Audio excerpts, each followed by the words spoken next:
Hey everybody, this is Uncle Roger. Just reminding you to like, share, and subscribe to the GamerGauntlet channel, even though it's run by Disney. What's going on, my GamerGauntlets? And I have a special guest on my channel today, and we are at that Wind Bloom 2025. Before we get started into this interview, tell the people who you are and a little bit about yourself. Hi, my name is Kenniishere Aldridge. I am the content creator for the Instagram channel Kenniishere. I also have I should have a corresponding TikTok account. I say that because at one point the usernames did not match. It should now. I do a variety of cosplay content and modeling. I'm also create really creative reels that are not time consuming, but they're not just like, oh, boom, in front of the camera. It usually takes like a couple months for that to come out. Okay, nice. All right, so we're finna get into some anime topic questions, okay? Yeah. What anime made you cry? There's so many. So I'm gonna give you 1.5. Okay. But Anohana made me cry. Ah, that's a good one. Yeah. Not a lot of people know that one. That's a good one. I was thinking about when you sent me the question list, like Anohana's a really good one. And the reason why that one's so good is because I don't want to spoil it if you haven't seen it, but the way they set it up and the way that they narratively use that tool of crying is so well done. And like, I think I've seen it, when I like an anime or like a piece of media, I usually do not watch it every year or all the time because I still want that to hit. So I've seen Anohana at least twice and about a year apart, and I love how that particular scene plays out. It's one of the things where like you expect it, but it's not a bad expectation. Yeah. That's and a then good one. the other one that's a little bit more current. I have not finished Frieren, and this is the reason why. So I watched it, and I watched the first episode and with Himmel, and I remember looking to my partner, and it made me cry. And I went to my partner, I was like, this is not fair. This should not be earned. I do not know anything about these characters, which is on purpose. They kind of make this as a flashback series. So, but the fact that they were able to write that well, that even with very little context of anything, they were able to make me, yeah. Nah, yeah, Frieren is another good one. I'm actually like 6 episodes from finishing Frieren. If it wasn't so emotionally taxing in every episode, I probably would have finished it faster. It's very good. So what you left off on? Magic Girl grew up.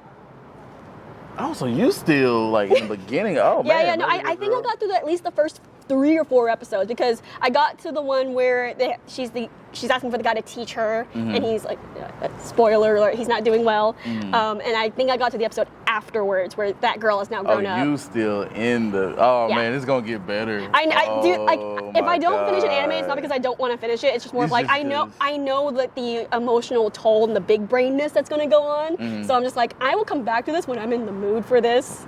No, that makes sense though. That makes sense. You don't want to like ruin ruin the mood for it. But oh man, when you finish it, you definitely have to let me know like what is your thoughts. Because like I said, I'm 6 episodes away, and I'm just like, I don't want to. And honestly, the reason why I stopped, because I really could have finished it, I don't want it to end.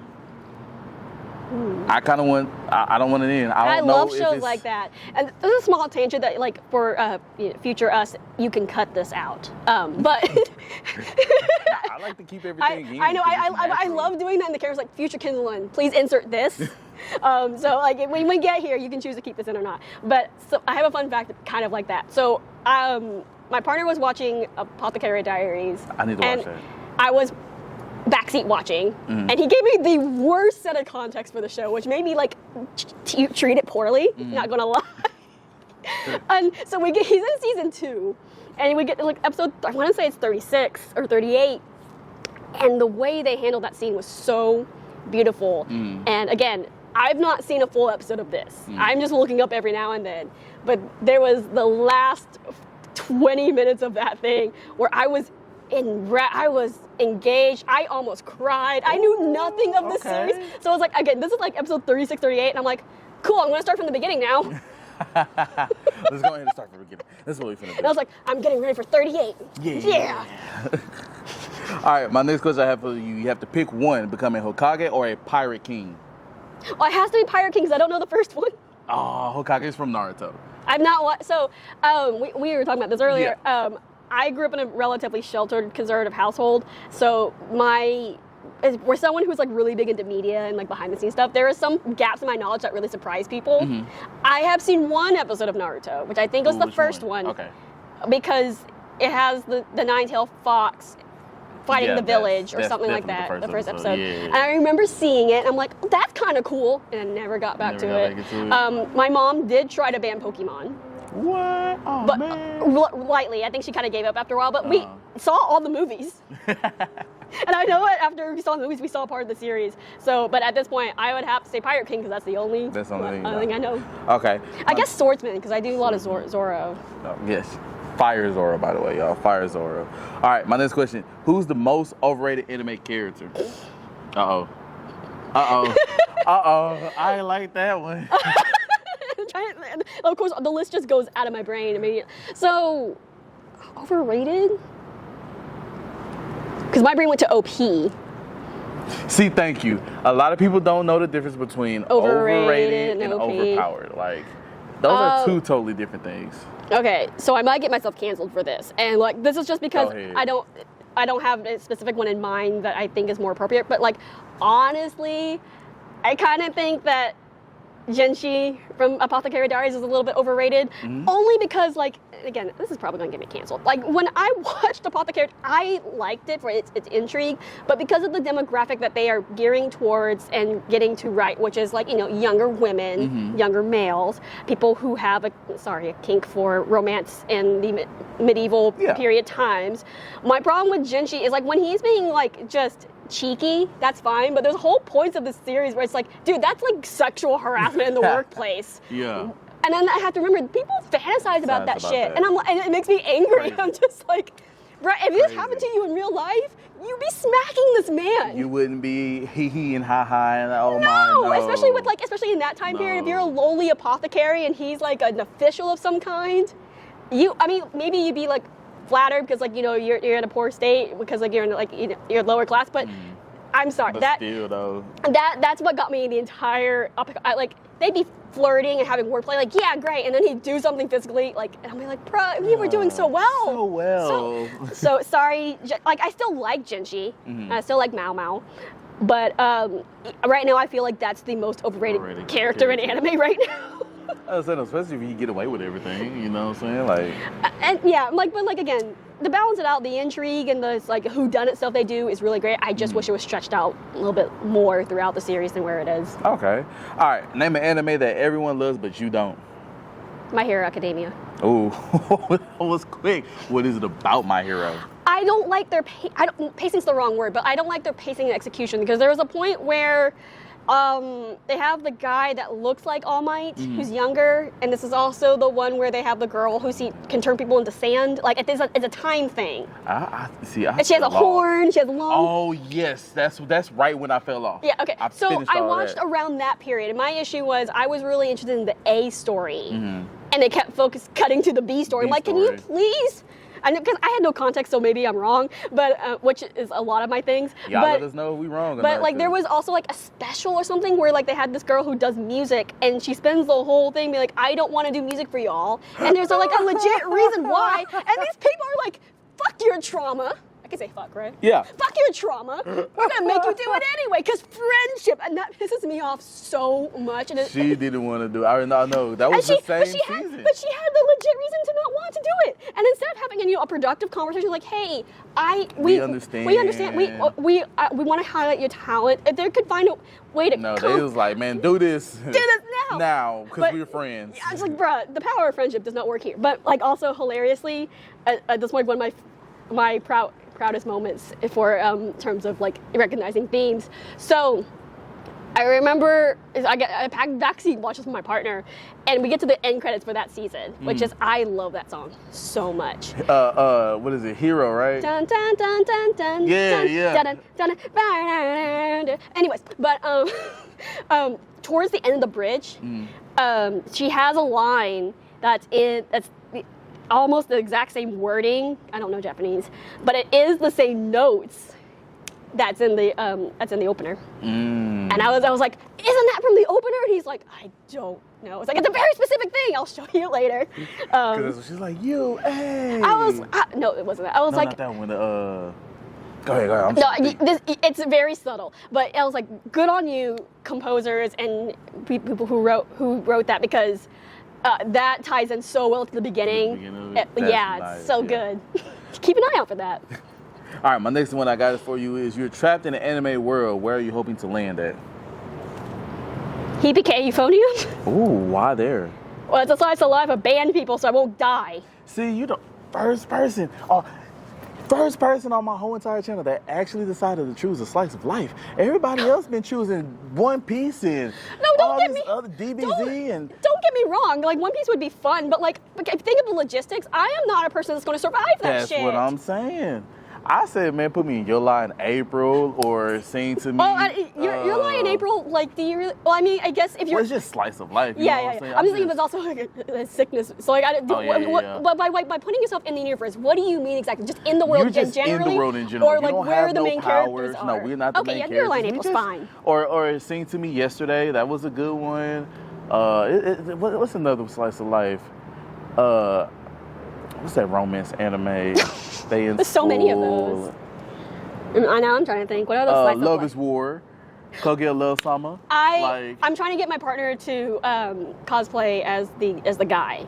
I've not finished it, but like he and I are look very similar to that, and I was like, that'd be so much fun. That would be bully. Dope. Like you can't bully him. He's not online. Sorry.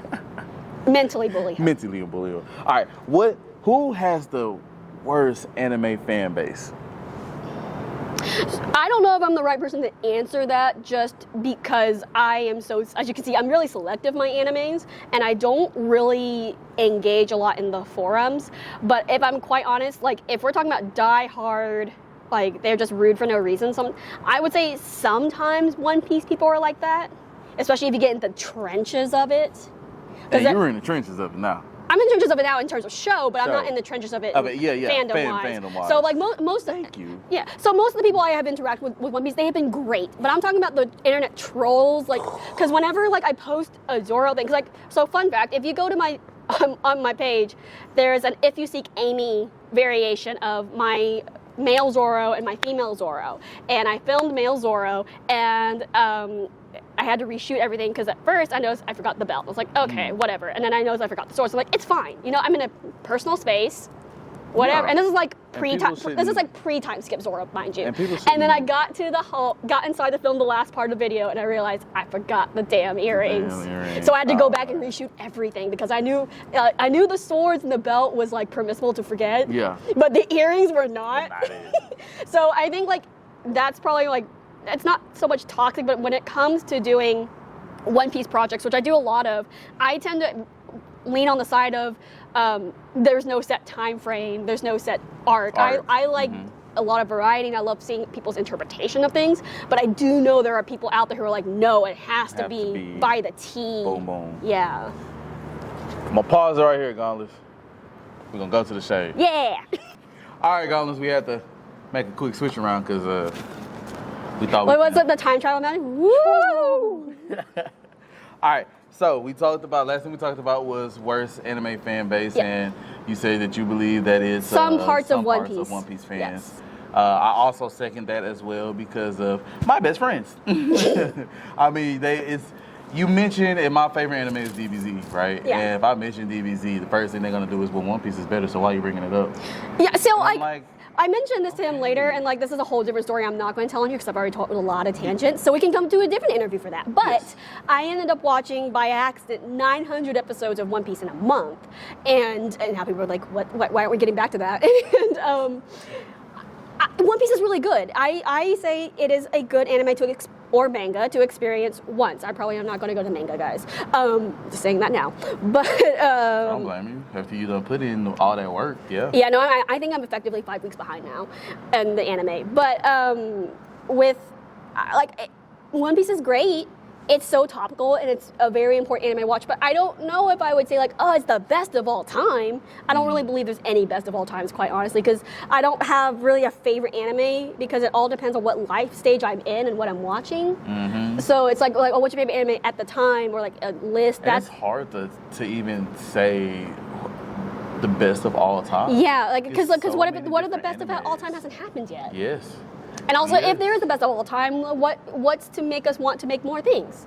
And the reasoning behind the big three that a lot of newer generation don't understand, we have the big three because they at the time was the most sold manga.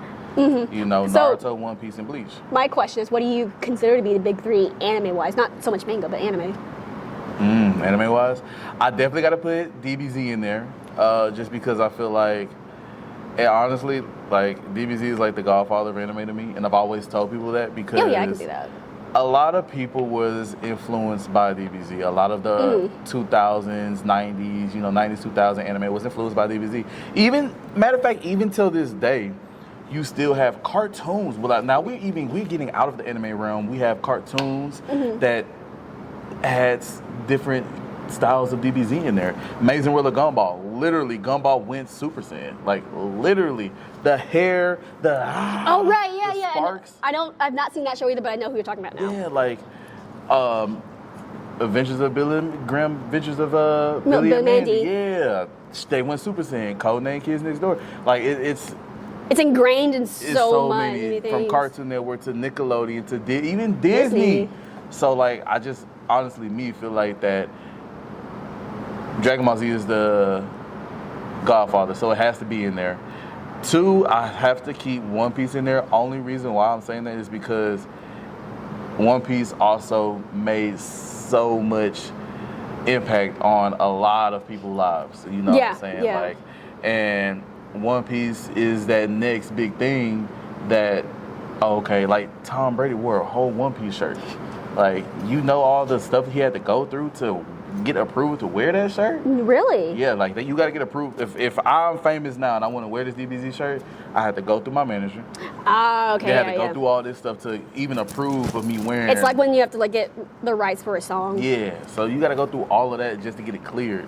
So like I feel like One Piece is definitely that anime that's for the newer generation, and then it's also for generations like me who haven't seen it but seen clips of it, Right. And then my third one, honestly, that's a hard one, because if I'm just going off of popularity, so I can throw you a bone, like Death Note, Ouran High School. I love Ouran High School, Black Butler, but like I don't. If I want to go, if this is my personal big three, then I probably have to put in like Gurren Lagann.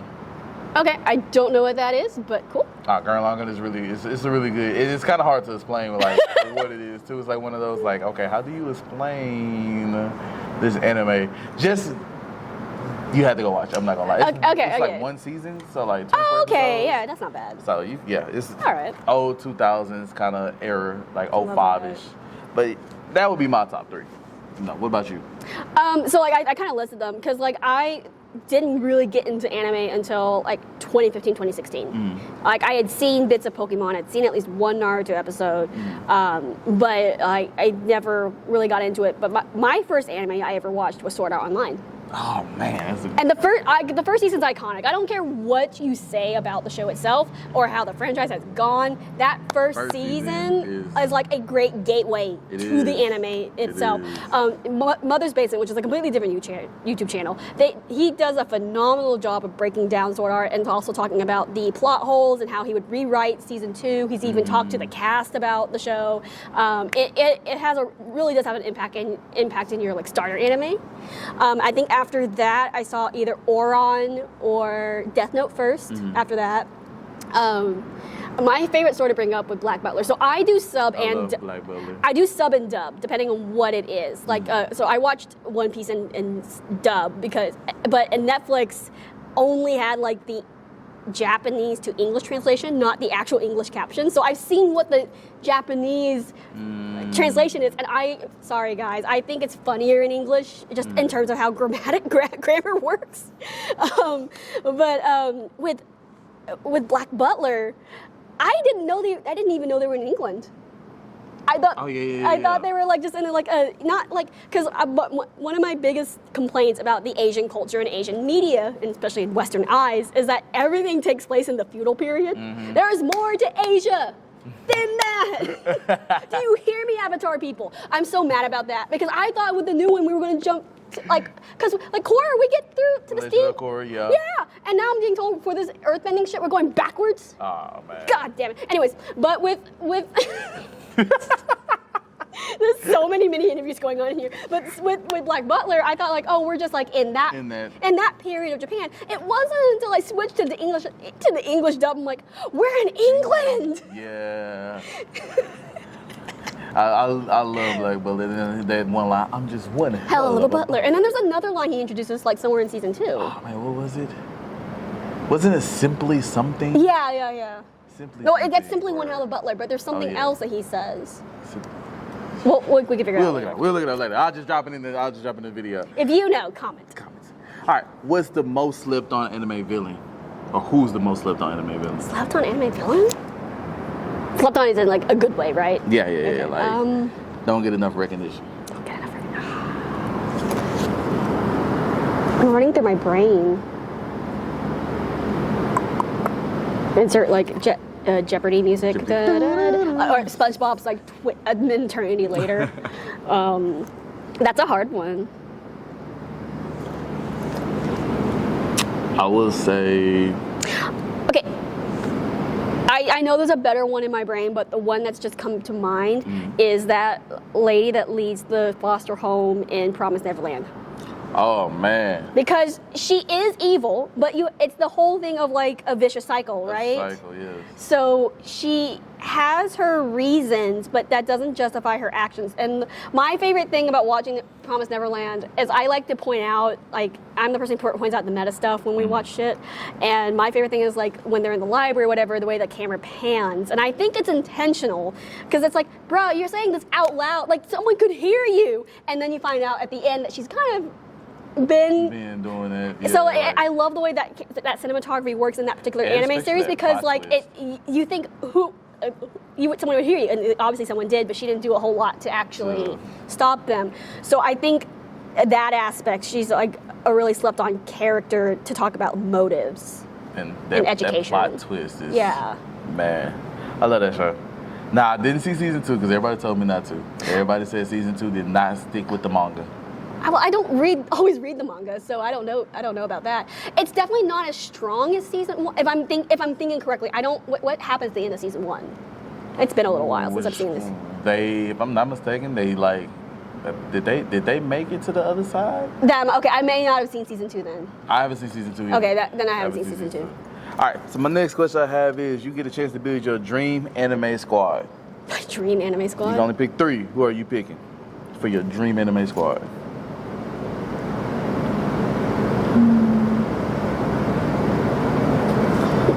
Sorry, what is the name of the elf, the dark elf in ReZero? Amelia? Amelia is the so-called witch. That's what I'm talking about. Okay, Amelia. So yeah, Amelia. Amelia, because she can see through bullshit. She's able to, like, when the chips are down, she's able to make a well-informed decision that's a mix of logic and emotion. That's a good pick, Amelia. Yeah, Amelia. All right, who you got for number 2? Kobe. Kobe from One Piece. Kobe is my boy. I don't know. Kobe is my boy. So every show I watch, there's a my boy and a my girl, and Kobe is my boy. Now that doesn't necessarily mean Kobe is my favorite character, but there's always a character in there. And I'm like, when you just get excited when you see them. Yeah. And Kobe's my boy. And one of the reasons why I love Kobe, and spoiler alert, I guess, Kobe makes a wonderful character change in One Piece that doesn't compromise his beliefs. So in the middle of the Marineford battle, he opens up his variation or his Conqueror's Haki that they find out later, and he's one of the few people who start questioning the Navy Marine motive while in the Marines. And he takes that and he actually joins a sect of the Marine where they're still Marines, but because they are kind of defected out of it, they don't follow any of the Marine rules. So they're able to work under the authority and the justice of the Marines without actually following any of their orders. Oh wow, okay. And so I love that character. Can you tell what my favorite thing in shows are? Character development. What a shock. Kobe would be on my team too, because I feel like he would be able to balance out Amelia. Whichever direction she picks, he'd be able to like either back up or contest, like, hey, this is why that wouldn't work. Yeah. So that's 2. All right, it was your last one, your number 3.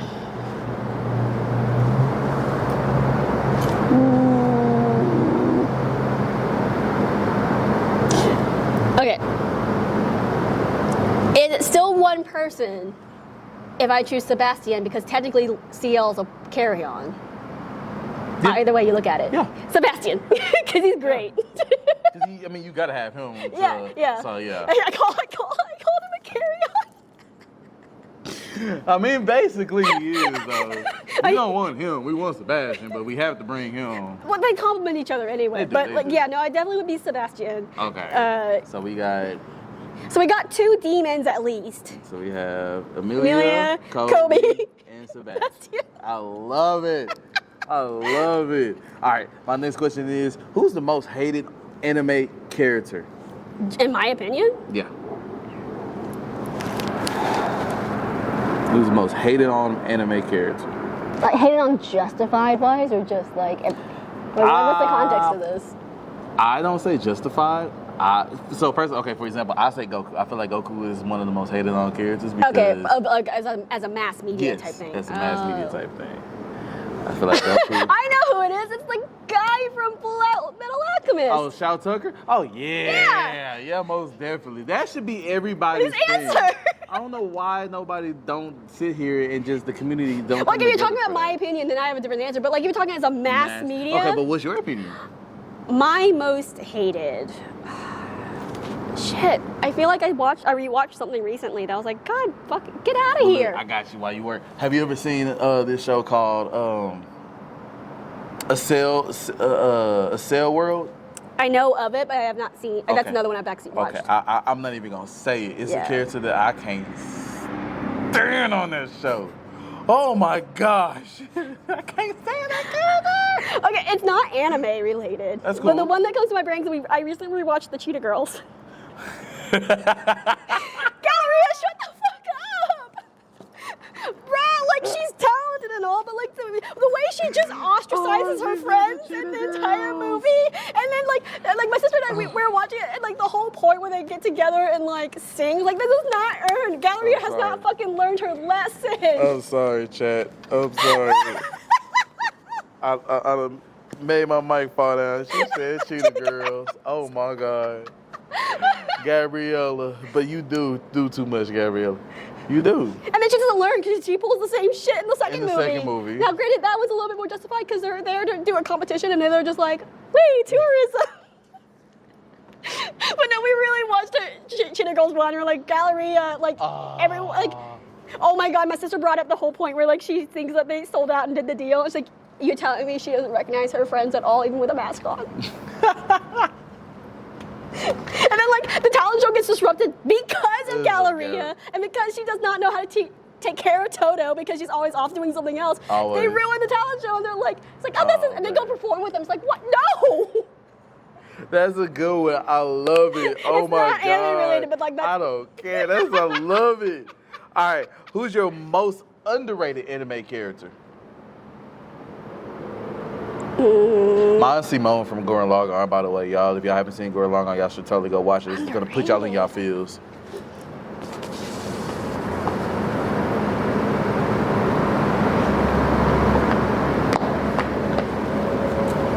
I'm trying to think. And after this, I have 3 more questions for you. Okay, so the first one that came to my brain is actually Rem from ReZero. And not for the reasons, like, I know Rem's like, you know, best girl, I think that's what, best girl. But I don't think she's being best girl for the right reasons. What do you think she's best, like, what is your... My take on Rem is with the exception of, like, I think season whatever is after the whale.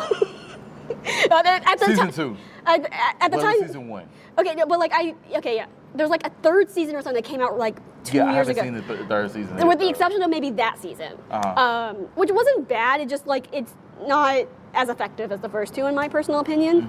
But with Rem, I've been a Rem before actually, and like the more like ReZero, whatever you say about the writing, it has a really interesting rewatch value. It does. And the more I watch it, the more I love that scene between her and Subaru. Because the whole thing where he like, wait, no, Subaru's the one who places the boundary, not Rem. My bad. But the point being is she pours her heart out to him, and he goes like, yeah, I don't feel the same way. I think a lot of people will take that saying like, man, that's so fucked up. It's like, but it's a boundary, guys. It's a boundary like, setting, and like if you don't trust that person you're with enough to like pour out your heart and like get rejected, like, and I think that's one thing I think I love about Rem. Even though she's been rejected and she knows she doesn't have really a big chance or any chance with Subaru, depending on how you read into it, she still is friends with him anyway, and she still flirts with him in a way that it works for the both of them. She does not, at least in the anime. I don't know about the manga. I know the manga has like a what if section where they they do end up together and they have twins or something like that. Oh wow. Yeah. It's kind of like Oron in a way, where like there's a point where like an alternate universe where different outcomes happen. But I think, because I see Rem a lot in like, you know, best waifu, sexualized bits, but I think not as much anymore. But it was there for a while. She was for a while. But I think that like that's what gets me the most. It's like I don't think a lot of people talk about that character development on her end, to have been rejected by this man and still not. She adjusts her behavior again towards him, but not in a petty way and not in one that's overbearing. Okay, I like that. Yeah, I like that. All right, my next one is, what is your top 3 favorite anime right now? Right now, okay, because we talked about this earlier. Yeah. Right now, Death Note's pretty up there. Death Note. I rewatched that recently. I have not, again, this is, I think like at this point, any interview I do with him or anyone else, I think there's that wonderful disclaimer. Kenny has not read the manga. The only manga I think I've read was like part of Inuyasha. That's a different story. But what did I say? Death Note. Death Note, I know the ending. Both the anime and manga end the same way, but the way they execute it are very, very different. And I've read the discourse between the two, and I really, I respect both, but I think I really love the weird poeticness of the first one, where it's like not super sympathetic towards him, but I think it adds a whole thing of like, this man could have done anything else with his life, and he chose to do this for like 7 years. 7 years, yeah. Because like Death Note's timeline is actually way longer than we think, because that's a whole like couple of time jumps. So Death Note, Chihaya Furu is always like whenever someone asks. What's that? So Chihaya Furu is it's not karate. It's a karata, I think it's something like that. Correct me, chat, in the comments. But it's about this card game with 100 poems in Japan, and so you have a speaker who will read out the poem, and the idea is you and your opponent have the cards laid out in a certain way, and when you have to try to find that poem before the person as the speaker is reading it out, and you can block them, you can put them in like different areas, and it's about Chihaya's obsession with this game. But what I really like about, there's several things I like about it, and I'll try to get through them fast if I can. One of which is it's a high school setting, I believe, and you can make a professional career out of this game. And one of the side characters does. She's trying to get to this person, Walter E's level, to see him again. But what I love about this anime, it does a really great job of learning how to balance your priorities, but while also taking what you learn in one thing and finding how it applies to the other parts of your life. Because she's building this team, and she has one person who's just really into literature. She doesn't care about the game, but like she's able to bring that work ethic and like help Chihaya not only understand what's being said, but like the meaning behind it and the sentence structure, and like it opens her world and like able to like change her game tactic in a way.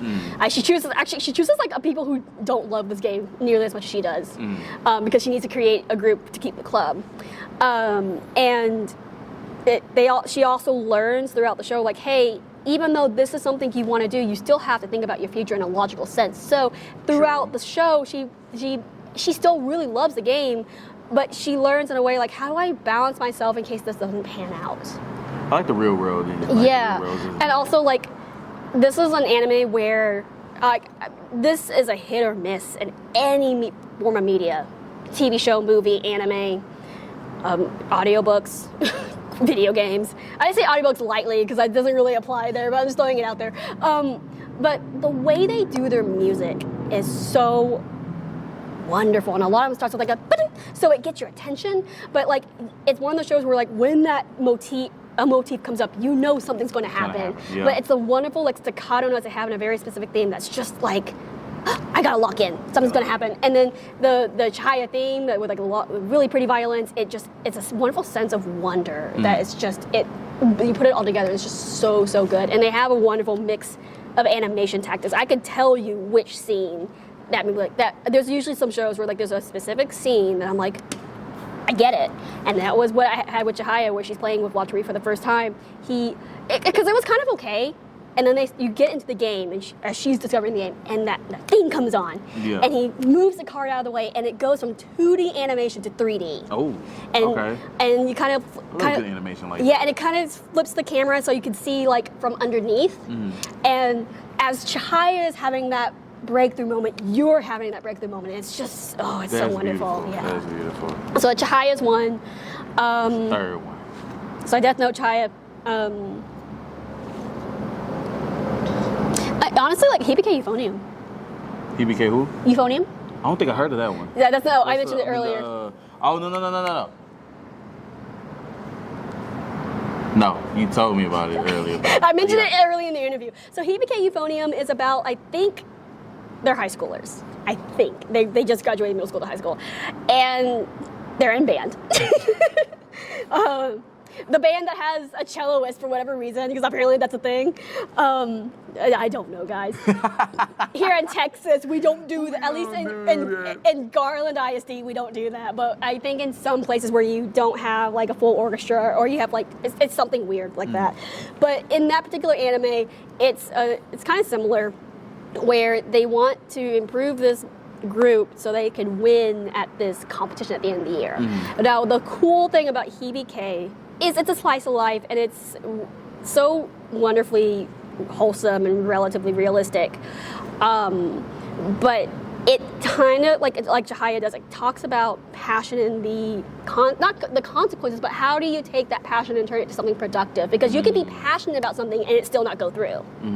And that's one of the things I like about Chihaya, because they show how hard you have to work and what you have to fight for, the relationships you have to forge, what happens when there's dissent in the group. Also, like as a person who did like band and color guard, oh my god, like.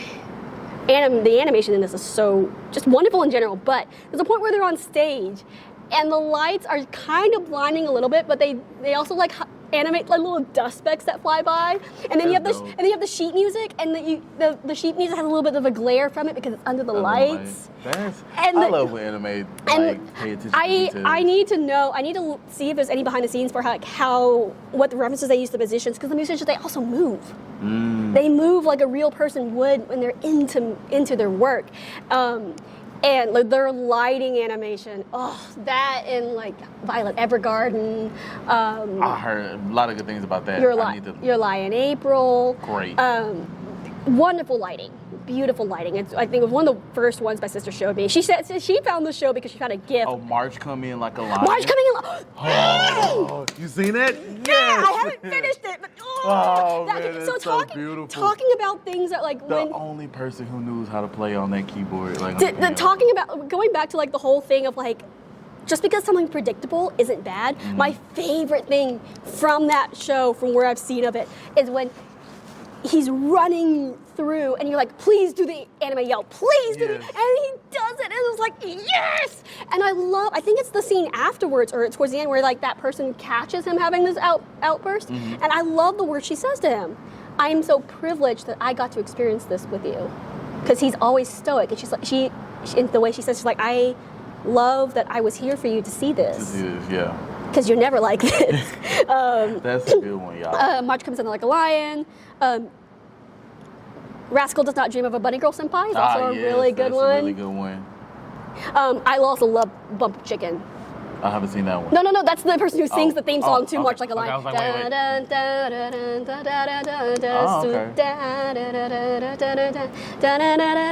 That's that theme song. They also do the theme song for Delicious in the Dungeon. The first season, that's theirs. I get so I only know like 3 Japanese bands off the top of my head, like maybe 2. I used to know 3, but now I'm just second guessing myself. But Bumpa Chicken, I see Bumpa Chicken, I get excited. I'm like, yeah, Bumpa Chicken! And then Radwimps, they do the soundtrack. I've heard of Radwimps. They do the soundtrack for Your Name, Weathering with You, Suzume. Great. They're great. And then there's a third one. Fuck. They do the intro to the second. Oh, Miss Green Apple. Miss Green Apple is the band. Okay. They do the second opener to Apothecary Diaries. They also do the theme song for the anime about firemen, about the fire squad. The Fire Force? Yeah. Okay. Oh, that's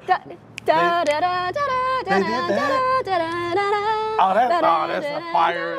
I love that. I love that song. I love that song. Yeah, they're great. I love that song. Okay. Yeah. So you gave us your top 3. All right. So the last thing I have before I get into this segment of Peak or Week. Okay. Now.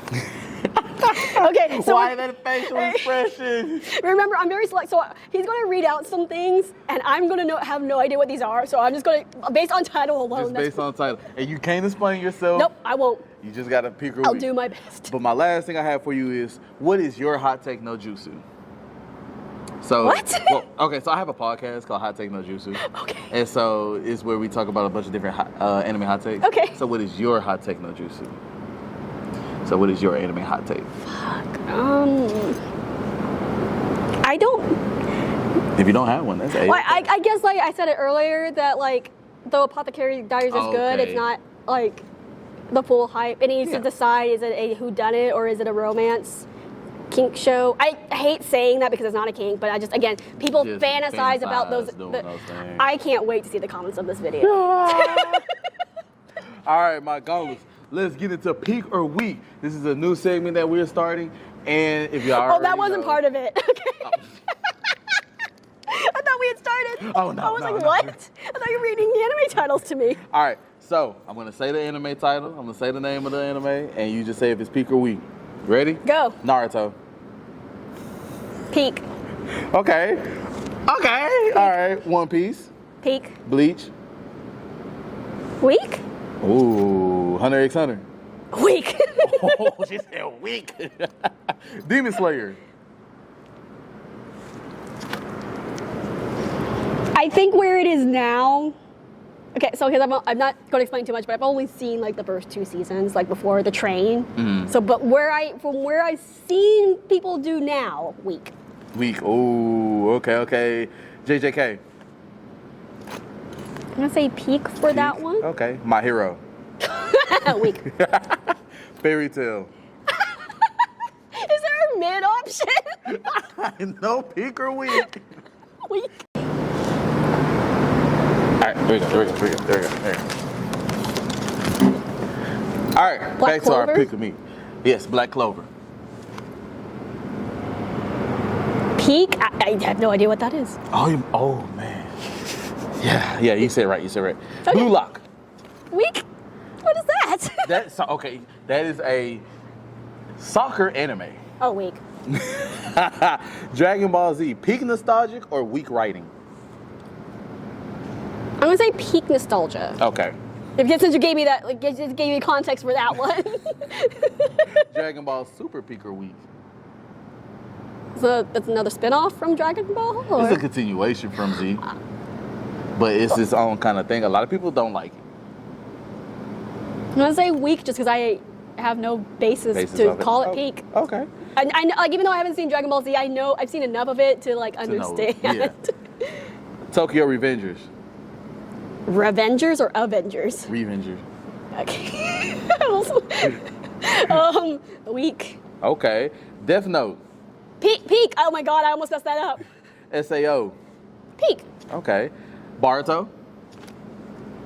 Baruto. You know what? You would know. I wouldn't know. You would know. See, because you say Baruto, and my thing is like the Balto version of Naruto. That's the son. That's the new generations. Oh, I literally thought they had done something like Crypto the Super Dog and made like a spin-off of like their animals like Baruto. All right. Bark. The bark. All right, I got Attack on Titan. Peak. I've seen enough of that. Okay. Fire Force. I just listed the theme song from it. I'm gonna say Peak, just because I know that their fandom's still relatively active. I got 3 more left for you. Chainsaw Man. I'm gonna say Peak because I know I will get bullied for that one. Oh. I have not seen it. I have not read it, but I do know that at this day and age, I should better say Peak. Solo Leveling. Okay. I haven't seen that one either, but I know of it. From what little people have told me, I'm going to say Weak, which is going to make a lot of y'all really angry because I know it was a big thing in the middle of the year. Yeah. And my last one, which I already know the answer to that one, ReZero. Peak. Yeah. All right, y'all. That was on rewatch basis. On rewatch basis. Wait, because when you watch it the first time through, you're just like, there's some good moments, but then when you rewatch it, you're just like, I get it. I understand what they were trying to tell me. Y'all gotta push through season 1 because I felt like season 1. But that's why the crying and. But okay, the crying, yes, but it's a real human emotion. Yes. That's what an isekai's supposed to be, yes. Guys. You got transported to a totally different place. You're not gonna act stoic main character energy all the way through that, bruh. And especially if you keep dying. And it's the character development that I've saw from Subaru, season 1 to 2 is amazing. It really is. You see the growth in him over the time after doing all this. Even the communication that Amelia is able to have with him without oh man, guys, you know what's another really good one? What? I can't remember off the top of my head. It's No Game, No Life? Oh, man. So, okay. And now we finna just, we done with the questions interview. So, No Game, No Life is a great anime. I watched it once. And apparently the rewatch value, as we're older now, sucks because they say you notice a lot of things between the brother and sister that we don't notice as kids. Or at that age when we were watching it. Because I was an adult when I watched it. Oh, okay. Because I didn't watch any of these growing up. Oh, man. So a lot of these animes I go watch. New to you. Yeah, at least by a good 5-10 years. So they said, you finished it, right? Maybe. Okay. I've seen one of the movies and I've watched all of what was available on Netflix. I'm going to leave it alone. Because from what I don't know personally, me. I want to go rewatch it myself to see. Now I want to rewatch it because I know that they talk about kind of because they're loners and they're loners for a reason, and then you have that whole trope of where you go back in time to your memories. And I think that's in that show, yeah. I believe so. Yeah. It's been so long. Yeah, I'm not gonna lie, y'all. So don't come at us on that. Please don't. But I love the movie. That's actually how I got to watch the series because my partner was watching the movie, and I remember he's like, "This might not be your thing." He's like, "I don't know," but my favorite character in the movie was we call her Query because that's just what she kept saying. I have a query. So I thought they were going to name her Query. Query? I understand why they didn't, but that's the only name I know her by. By her. Query. I loved Query. Man, I gotta rewatch all of that. We should do a collab stream. I'm definitely there with that. Yeah. Through Discord or I have Discord. Okay. I now have. What is the easiest way to do that anyway? I know the easiest way to do a host a watch party is through Discord. I don't know exactly. So when we did our D&D podcast, we used Google Meets. Google Meet. But that one was really weird because you only had could only do it for 40 minutes or whatever. Yes. And that's to see everybody's face and everything. Now, we turned our cameras off because it messed with the video file, with the recording file because this was a podcast. Mm-hmm. Okay. There was a point where we had our cameras on, but for the most part, when we started doing the game itself, we had to turn them off. Yeah. Okay. Because I have a lot of things I got to do. I want to do a watch party with you. I want to. Actually, me, you, and that guy. The other guy. He was so good. The way he committed to the bit as Luffy was. He committed to it all the way through. We just had an amazing panel, y'all, and they were all in it, and it was so fun. And the guy who was doing Luffy had seen maybe the first 5-6 episodes of One Piece only. Yes. And so his answers were great. He wanted to flood the world. Just flood the world. And everybody become fishmen. Evolutionary. Everybody becomes fishmen. And that was just so beautiful, man.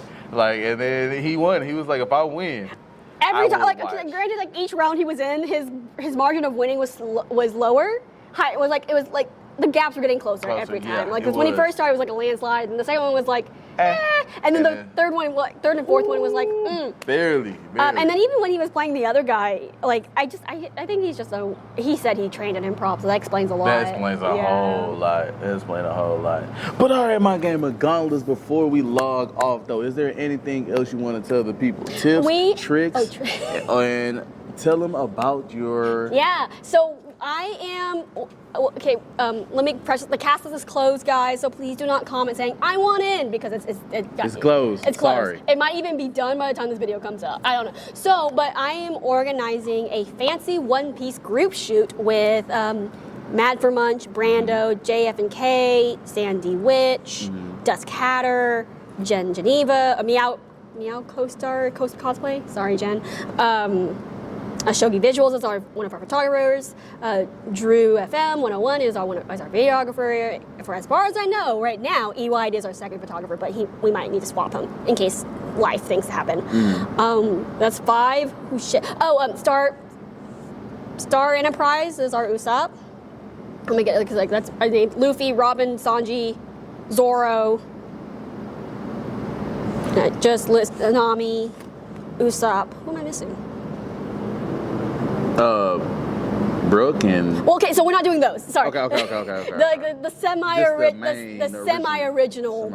I made the mistake of saying pre-time skip. It's like, but what about Brooke? I'm like, okay, fine. So, our semi-original cast. And we are doing it in a way that's slightly modern, kind of like a mix of modern dinner party and James Bond in a way. The running thing is they have either found the One Piece or they have come into a lot of money. It's kind of up to y'all's interpretation. There is no set timeline, so everyone has been encouraged to be as interpretive as a character or as on the nose as they want to be, just as long as it is dinner party-esque attire and your character is recognizable. So super fun. For those who may have been following the journey, and if my cast and crew are watching, I have been collecting so many props for this thing. I have funded most of this myself. The production team and some of the actors have been grateful enough to help help fund the studio fees. But it's a wonderful project that we're working on. And then I have a Winx Club shoot after that, and then I have a horror shoot in October. And then overall, I have 12 projects that I have to finish this year, 6 of which are completed. So nice. Yay. So everyone's like, why isn't Kenny at any cons in 2025? That's why. That's why. Because she out here putting in that work, making the great content for y'all. Okay?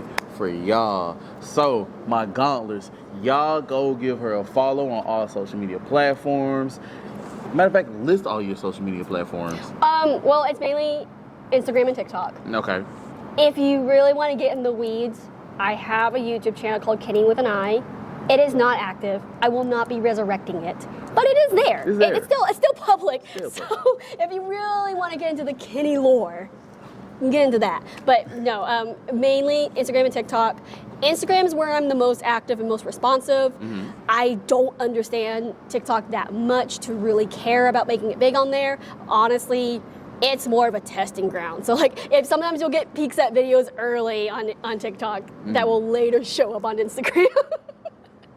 But you can follow both. Yeah. Y'all go give her a follow, man. Run up them numbers. We can't wait to see all 12 of those projects that you got going on. As far as I know, they'll get done.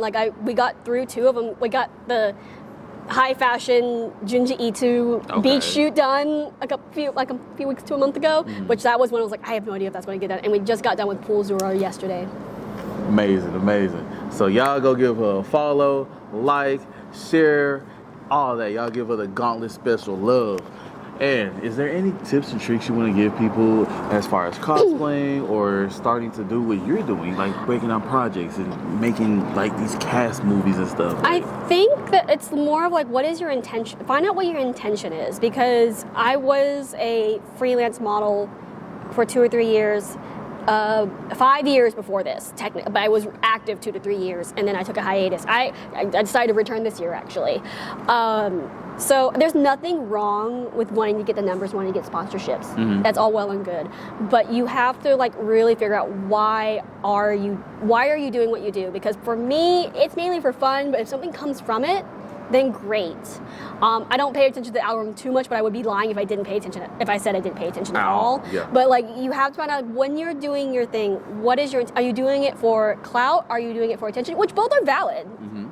But you have to find somewhere in that process that you love, and you have to love all of it. That means the planning, the researching, you can't. It's not because it's not investing in yourself. Yeah, it's not just I like filming it or I like putting it out. You know, there's so much to that process that you have to really ask yourself, am I okay with rejection? Mm-hmm. What's the overall goal with this? And the goal can change over time. Yeah. But that's the big thing. Find your intention and then do what you love. That's the main of it, because my friend showed me I found a really good video actually a while back, and I reposted it on my Instagram.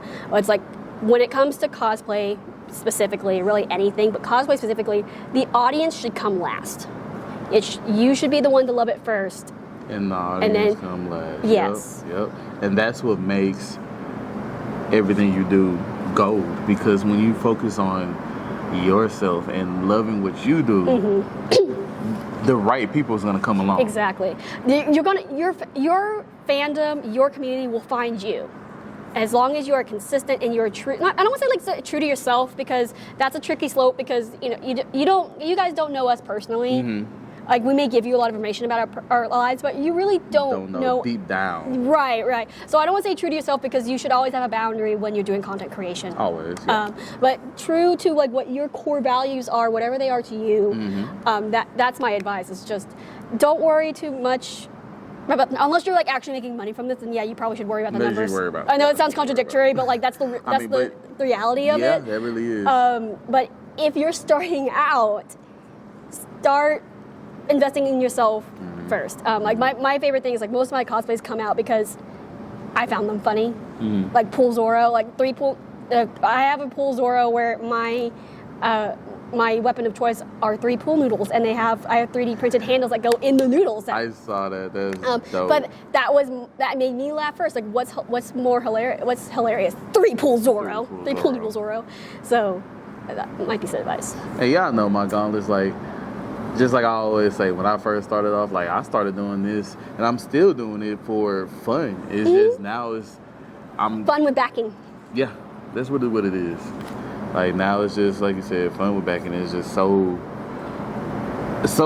many new opportunities came from doing this that I would have never met, never expect to happen. Like, I would have never met you if I didn't try to do this, like. I would never met you if I didn't have Brando in my cast. Because, like, I'm not going to go into the weeds of it, because this video is already really long. But essentially what happened with the One Piece shoot is I found a Zoro dress, and I was talking to Pierre and Drew, Shogi Visuals and Drew FM, and I was like, wouldn't it be funny, or wouldn't this concept be cool? And then Drew just kept asking me questions, like, well, who would you want in it?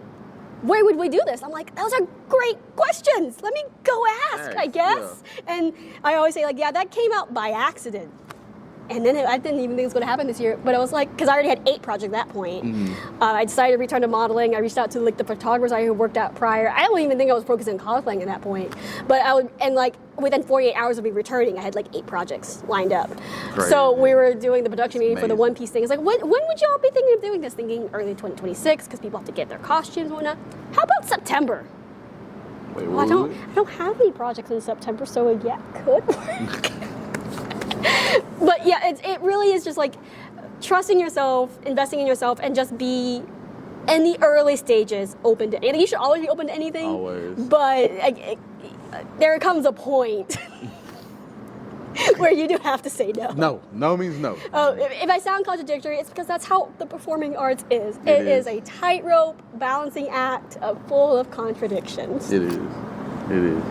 But all right, my GamerGauntlets, as always, like, share, subscribe. Y'all go give her a follow and go run the numbers up. And we'll catch y'all on the next episode.